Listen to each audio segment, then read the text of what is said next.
You're listening to Truth on Tap with host Kevin.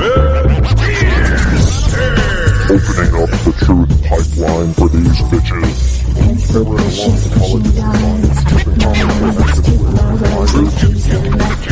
Truth on Tap. Truth. My right to say how I say it's mine to give. My hands, my heart, it's mine to share. My songs, my Truth on Tap. right to use. Yes, the wish to use. Chop it up and we combine. Chop it up and we combine. Truth on Tap is now flowing from iHeartRadio. Get your Kierstead fix by Googling Truth on Tap with Kevin A. Kierstead. All the truth you can handle running hot on iHeart, Facebook, Spreaker, and more. You want the truth? You can't handle the truth on Tap.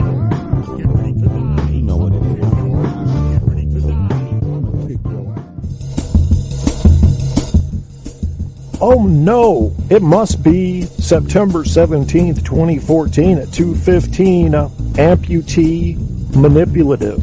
That's AM for you folks that didn't get it. Yeah, I like to explain my jokes. What the fuck is going on?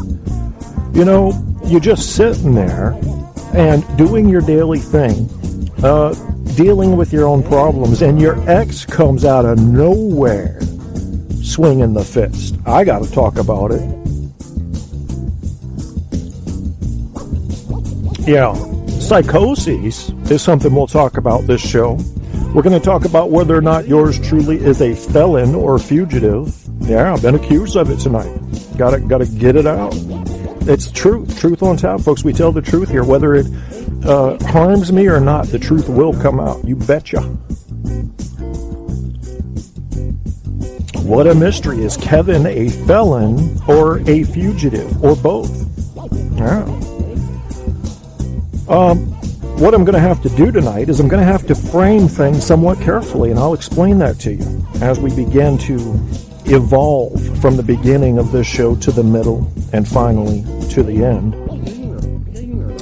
Eno's generic hip-hop session, I use it to fire me up a little. It's a short song. It's almost over, but it's okay. I've got Genghis featuring Stereo Blackstar coming up, Super Negro. I haven't gotten tired of that song yet, have you? Some of you guys may have. I'm sorry if you have. Let me know if you have. I'll try to find something else, but it works for me right now. I might ride it for 2-3 months, We'll see. You're listening to Truth on Tap with host Kevin. Yeah. Are you ready to boycott iHeart? Good God, man. Yeah. Genghis featuring Stereo Blackstar, Super Negro. Sing it, bitchos.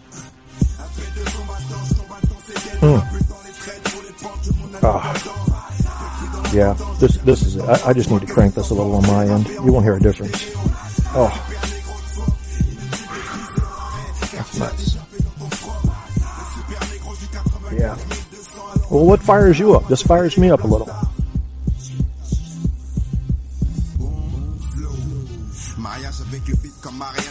Yeah. I'm going to turn that back down. I think this will be our last song. We'll get into business. Might have a friend calling in later in the show. I'm going to teach you in this show how to identify a psychopath. It's been a topic lately. There's been basically a witch hunt going on for psychopaths, and I'm going to give you a little bit of cautionary tale about that. You may find that from some of these lists I read, you've got a couple of traits of a psychopath. That doesn't matter. We all have one or two. The question is when you have 5 or 6, 8 or 10. Now you got to start wondering.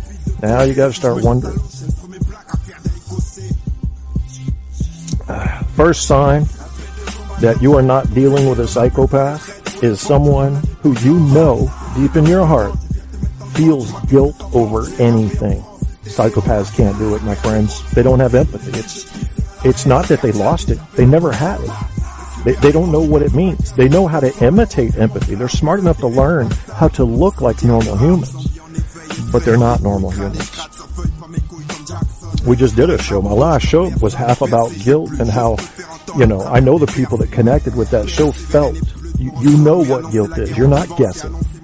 I can't see a psychopath saying, this is what guilt should feel like. Let me try to imagine what guilt would feel. No, I can't. No, they don't know. They're all about number one. Yeah. We'll get into it.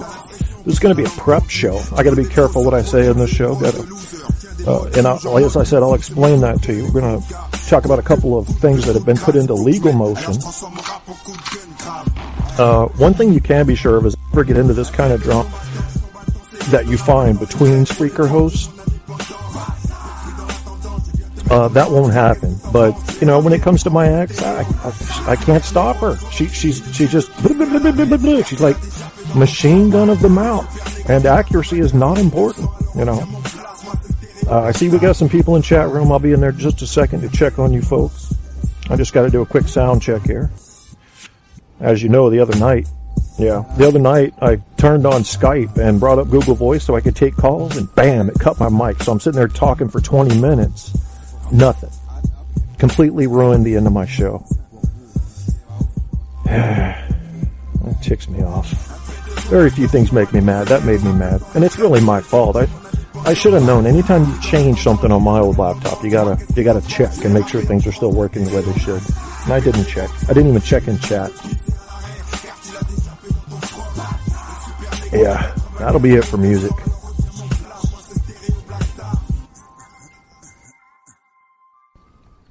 And so we go. Now, you've got a right to know if your host is a felon or a fugitive. I think I'll just start out with the answer. No, I'm not.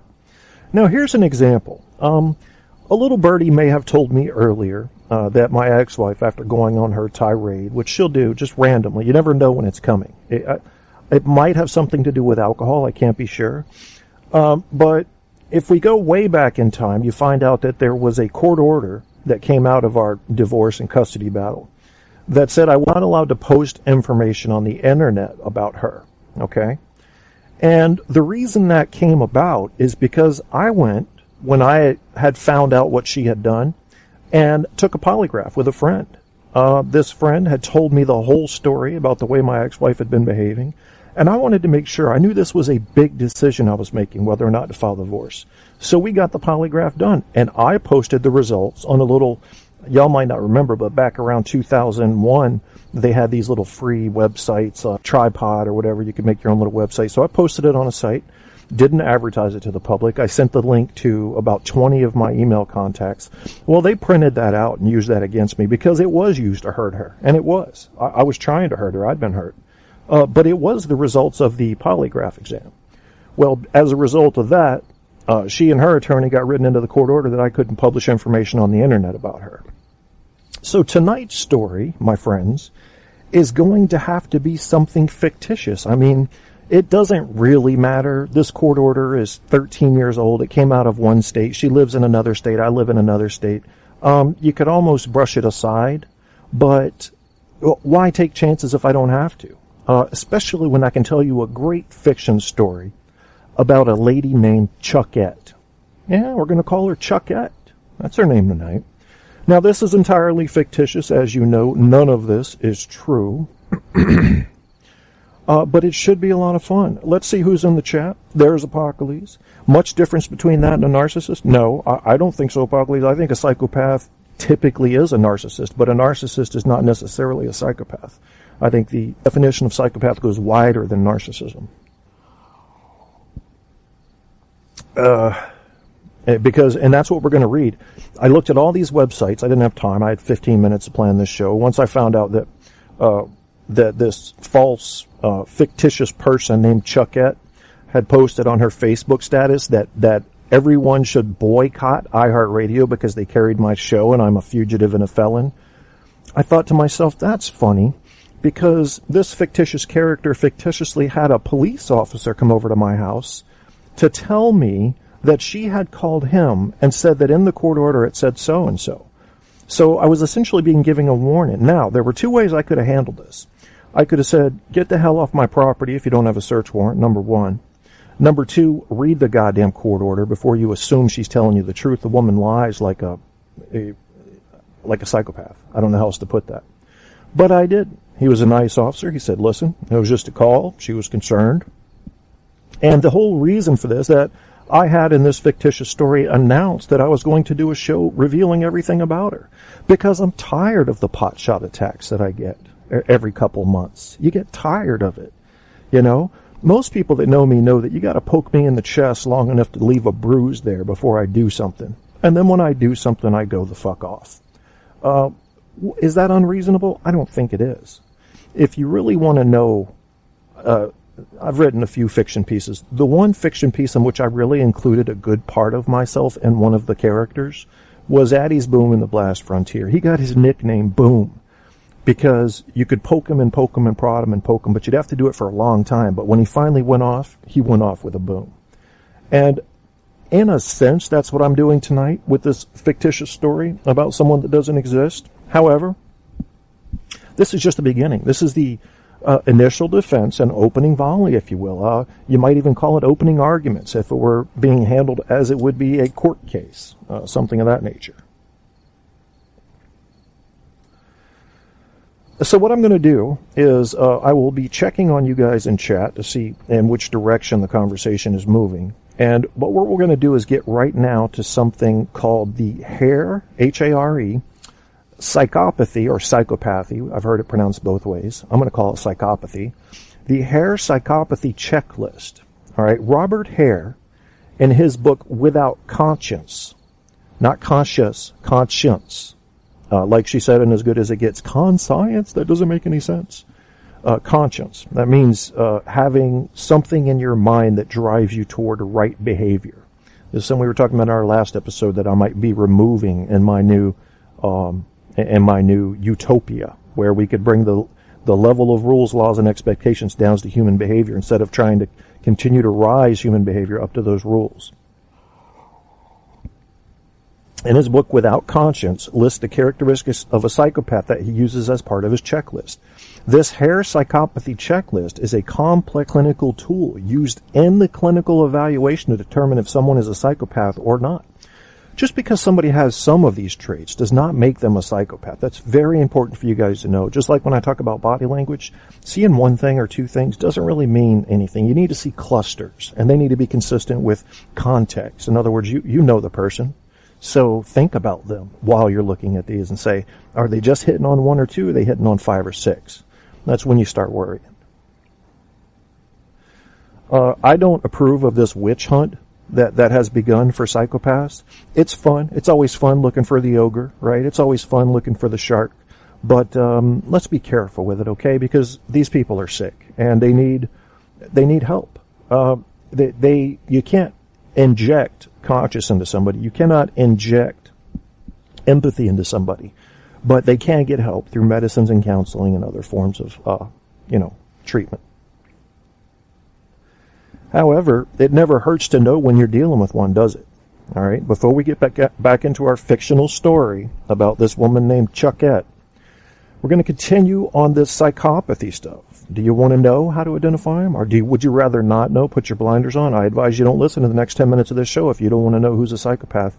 Keep in mind, another thing I'm going to add is that for any one person to truly be labeled a psychopath, it takes an 8-year clinical psychiatrist with MD behind their name.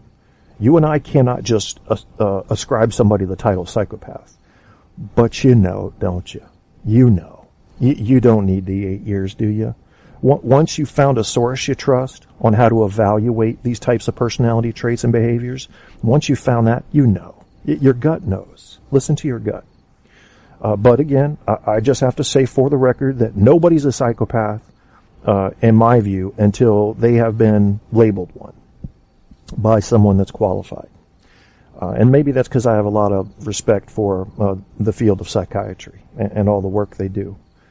But let's talk about it. This is what he says. These are the characteristics of a psychopath. First, let me go share this link first on the Facebook page, because you probably want to bookmark this if you're worried about psychopaths showing up in your life. Let's do that first. So now you know how to find what I'm reading from. That's on the Facebook page for the announcement of this episode you're listening to. That is facebook.com/TruthOnTapShow. Truth on Tap Show. Glib and superficial Psychopaths tend to talk a lot. They know how to read people and can be funny and entertaining, and they're often boasting, telling stories about how good they are.